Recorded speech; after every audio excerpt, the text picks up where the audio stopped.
I want to read tonight from the title story of my collection, In the Season of Blood and Gold. As Kevin said, this story is actually the first chapter of my novel called Fallen Land, which comes out in January.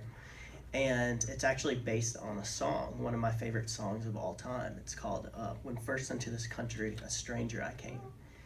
And I've always been really moved by the old ballads of Appalachia and Ireland and the way they evolved. And, we don't know who the authors were, and there's the different voices, and even one ballad has evolved into another one. And there's just something really elemental and beautiful about a lot of those ballads that moved me.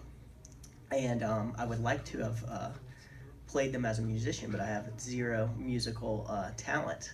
So I've done this a few times. I've taken a song that really moved me, and I've basically just written a story inspired by it. It's kind of like my performance of the song.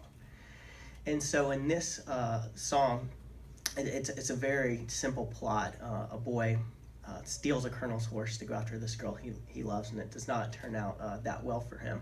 And I just kind of used that as a starting point, and I said it during the Civil War.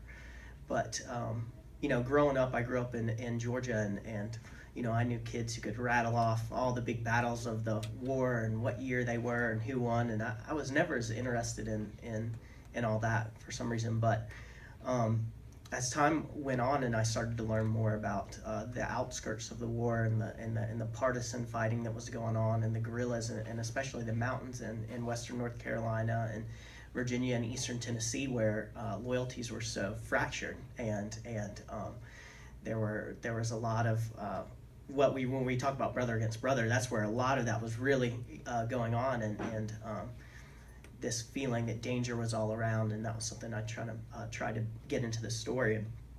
I'm going to read from a couple sections from it and kind of explain to you guys what goes on in between.